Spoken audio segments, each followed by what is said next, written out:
my name's Sarika and you're listening to Vocally Annotated.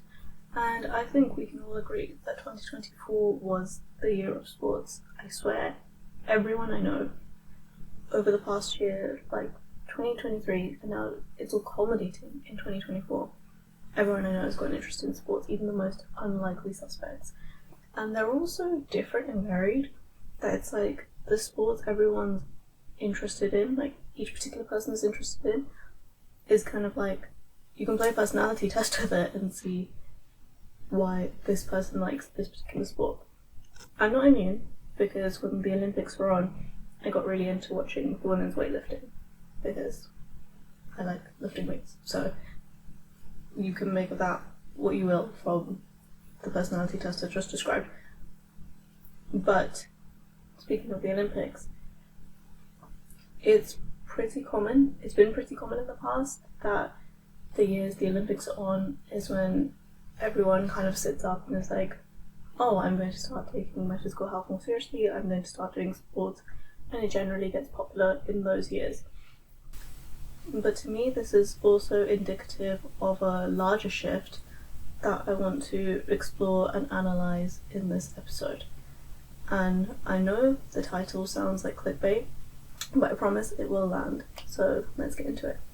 To begin to understand the story, we have to go way back to Victorian England. So in the late 1700s, early 1800s, this idea of muscular Christianity emerged.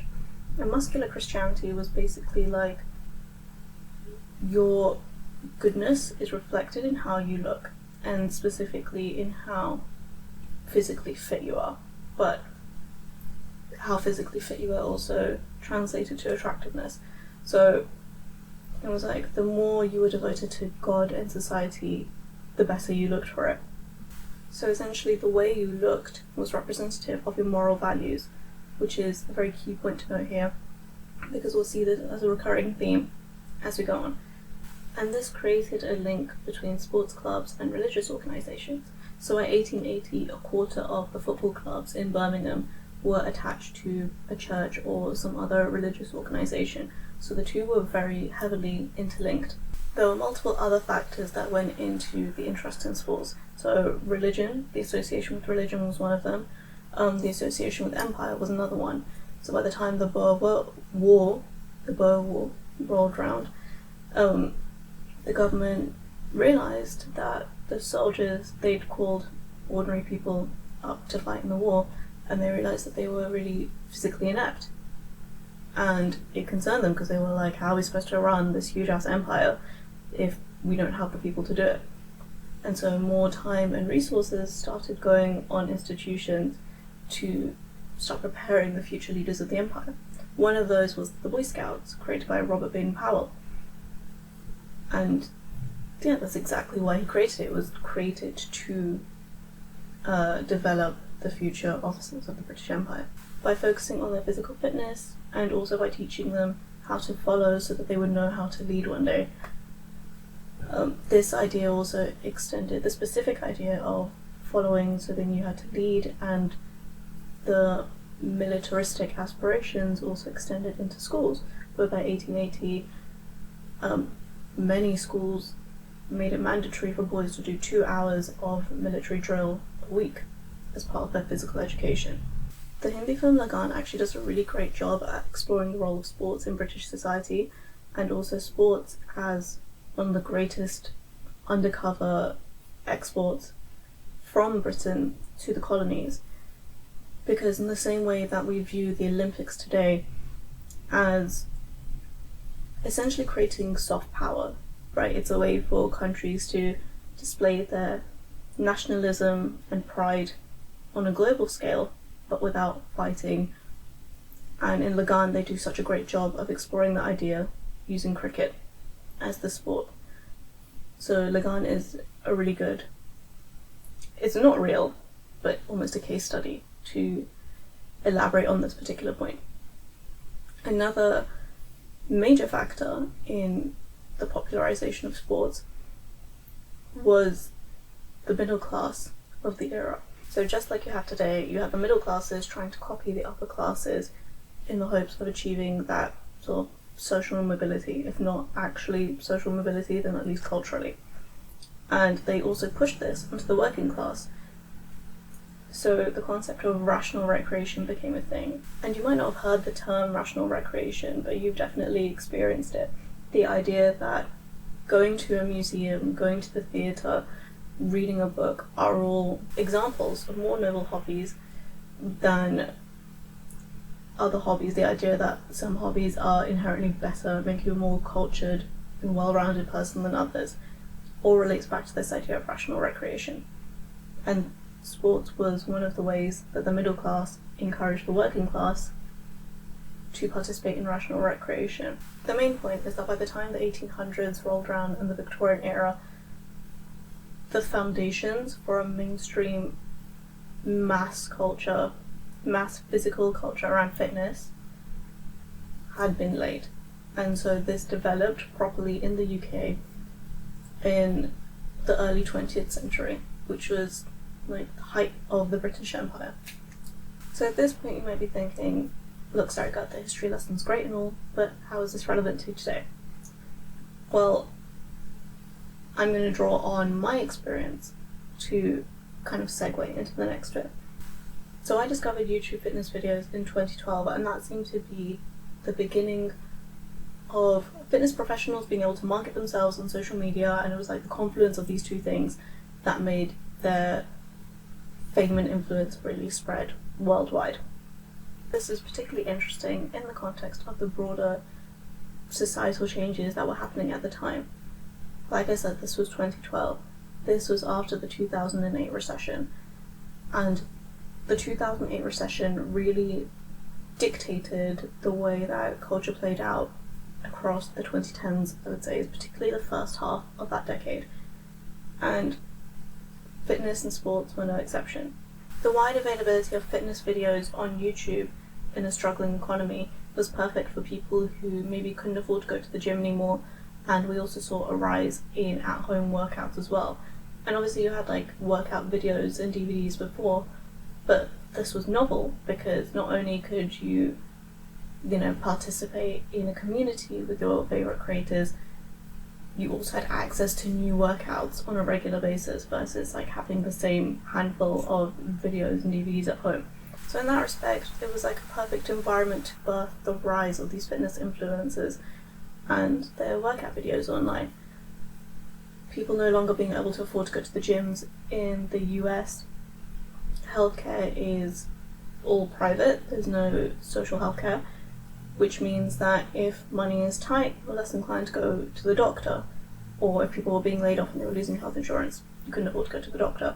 If you're not going to the doctor, then it's even more important that you take care of your health at home. And that means that you start exercising, you start doing all these things, seeking herbal home remedies and whatnot to make sure that you're in that position, or you're not put into a position where you have to go to a doctor. So YouTube fitness influencers also play into that, especially at that time. It was just the perfect storm of all these things. I think a lot of it as well also comes down to how fitness as a whole is a bit more capitalistic. Another factor that I think is very interesting is the link between fitness culture and capitalism, by which I mean fitness is very much you get out what you put into it, at least on the surface. If you put in hard work, you reap the rewards. That is supposed to be, at least in essence, what capitalism is about. You put in hard work and you reap the rewards for it. It's not something you can do together as a group project. Like, in socialism you had the idea of community, and if you can't do it, then there's people to help you. That doesn't exist in capitalism, right? And it also doesn't exist in fitness, crucially. You have to do it. If you don't do it, it doesn't happen. Of course, this isn't to say that exercising is political in the sense that every human being should do it regardless of your political affiliation. This is more to say that exercising working out, the individualistic nature of it lends itself to more right-wing thinking. But again, that's not to say that if you exercise, then you're a capitalist, or if you're on the left, then you can't exercise, you shouldn't. Absolutely not.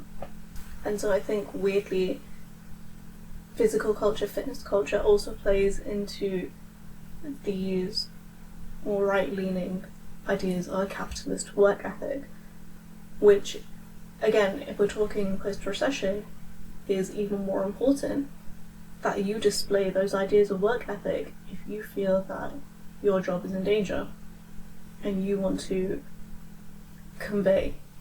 How we choose to present ourselves conveys messages, whether that's how you dress, how you style your hair, and in this case, how physically fit you are also conveys a message.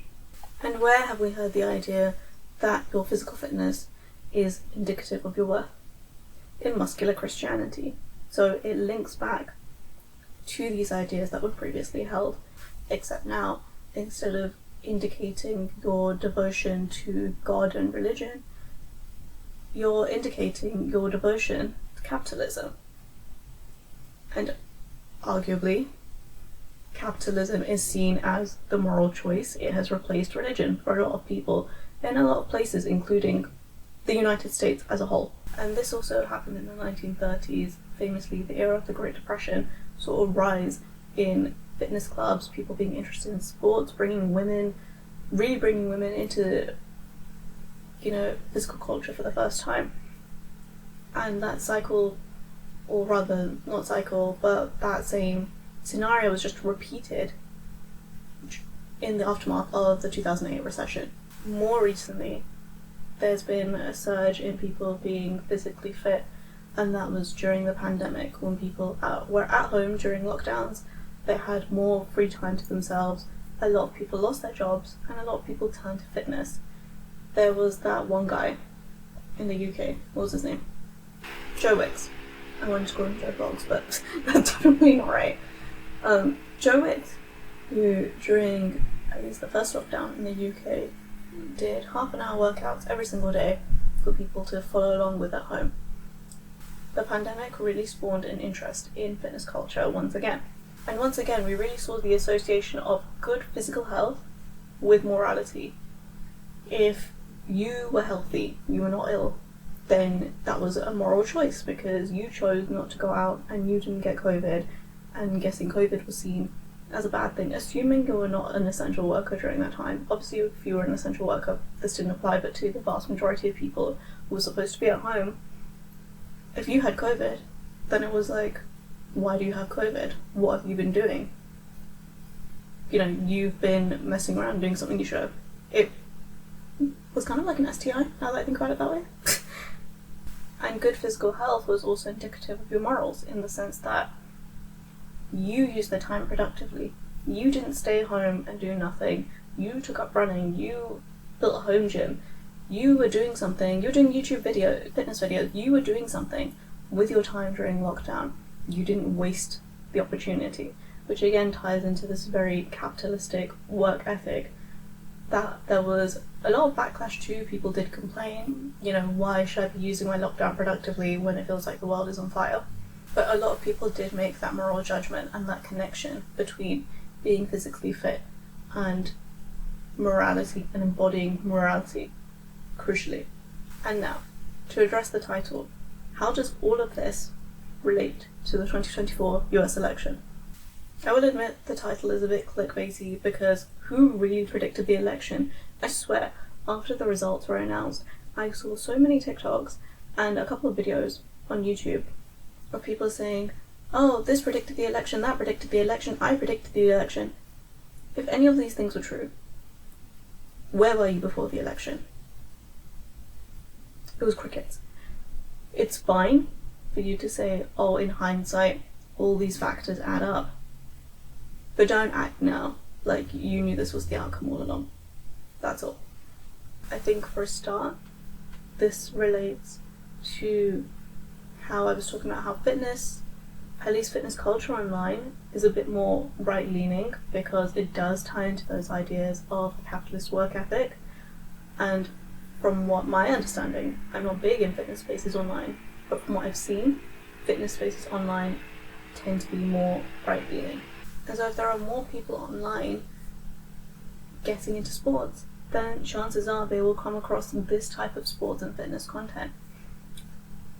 In terms of being right-leaning, a lot of this also relates to these ideas of old money that first became popular in the pandemic when wealth disparities were off the charts, certainly for the modern era, and people started romanticising the old money life and the old money hobbies like tennis and riding, which was taken up another notch when quiet luxury became a trend in the spring of 2023. And in line with talking about old money, having money, working out as a status symbol. And this links to how sports were viewed in the Victorian era, because by being linked to religion, sports were imbued with this idea of respectability. And if sports were respectable, then they counted as part of rational recreation, which then fed into the civilizing mission towards the working classes. Because as much as the British imperialists were like, yes, let's go colonize the world and turn this very Christian civilizing mission gaze onto the rest of the world, they also turned it inwards to their own working class and strove to civilize them and essentially encourage them to emulate the middle class. You need resources to be able to work out, and I don't just mean resources to be able to go to the gym. You don't want to go to the gym in your trackies that you already have at home because they're not fashionable to wear in the gym. So you buy new workout clothes, whether they're from a fancy brand or not, but you've paid for them. You have to, if you run a lot, you have to replace your shoes often. You pay for a trainer, or you don't pay for a trainer, in which case you've accumulated all the knowledge, and that's very easy to do on the internet for free these days. But then you've had the time to sit there and research it and learn how to do it yourself. You have resources. So working out is a status symbol. And this links to like the rise of people becoming thin again. Hollywood celebrities being thin again. And at this point we all know it's because of Ozempic, right? But it's still altering the beauty standard in a way that is reflected in other industries, like in fashion and the return of low-rise jeans. Yes, you can link that to a resurgence of the 2000s becoming popular, but again, the 2000s were a time when thin was in. And if you don't have access to Ozempic, you can't afford Ozempic. What's your next best option? Working out. And then you can link it back to the body positivity movement of the 2010s, which is all about being accepting of people who look different to you. And that attitude translates across the board. If we think about the values that were promoted at the time, which was all about being inclusive of people from different ethnicities, of different sexualities, and different body shapes. So the focus on once again promoting a particular body type, and I think we will see the shift go more from just being thin to athletic in particular, as Ozempic is made more available to the public, is putting an emphasis on conservatism, on conforming, on looking a particular way. We see it with makeup as well. We see it with the idea of this clean girl makeup, which is just minimal makeup, but it doesn't stand out in the way that 2016 beauty guru era looks did. And so even though a lot of people are now turning to sports for social reasons, people are joining run clubs to make friends or to date, and they're joining teams again and trying to make sports a social thing, it's so inherently individualistic that having society as primed as it was for sports to take off as a big trend in 2024 means it's not that surprising that the individualistic attitude translated across the board into other aspects of people's lives, such as the way they voted. We can also see this in how Americana is popular again for what feels like the first time in a really long time. Mina Lay did a video essay on this that I will link in the show notes below. That was really interesting to watch on this particular topic. And honestly, I started thinking about this all in the summer. It was around July or August when the Olympics were on, and I'd made the connection then between the prevalence of sports today, or the rise, the trend of sports today, and the idea that it holds moral weight and it's indicative of your morals, as it was back in Victorian England. But I think the election has now given it a next point to which that we can look at to really focus on, because it just exemplifies everything that I've been talking about.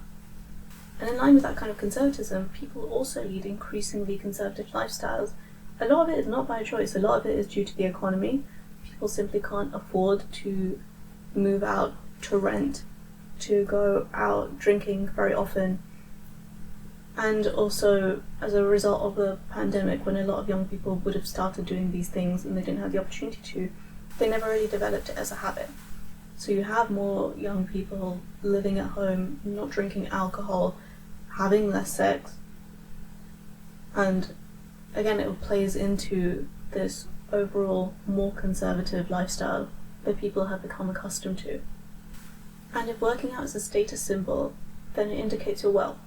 If it indicates your wealth, it indicates how good you are at capitalism. And if it indicates how good you are at capitalism, then it indicates your moral worth in this day and age, in this society. So that concludes my thesis on how I think the Olympics predicted the 2024 US election. I will say, however, that the rise in the interest of sports this year hasn't been confined to one particular group. It's been across women and LGBTQ plus people who have historically, traditionally been left out of physical culture, physical spaces. So I don't know how that in particular links to this morality aspect, but I think it's another interesting point to consider. Thank you very much for listening, everyone. That was long. I hope I covered everything I wanted to cover, but I have been waiting to talk about this. I have a Substack, for those of you who don't know, and earlier in the year I published an essay on the whole sad beige trend, and I might actually turn that into a podcast episode as well. But that actually took me 6 months to write. Like, genuinely, I started at the beginning of February, it got published in mid-August, so it took me 6 months because I felt like I had to really sit there and hone it, perfect it. And I have a version of this episode sitting in my Substack drafts, waiting for me to finish it. And do you know what? I'm so glad that I finally done it like this, because I think talking it through also does it more justice than me writing this very considered essay on it. This episode was definitely more in line with the kind of episodes I'd like to do going forward and what I'd like this podcast to be. So this has been cool to properly debut it and get a chance to try it out. And I think that's everything for this week, so thank you very much for listening, and I will see you next week. And now I'm going to wrap this up by getting ready to go to the gym, which is quite ironic after all this.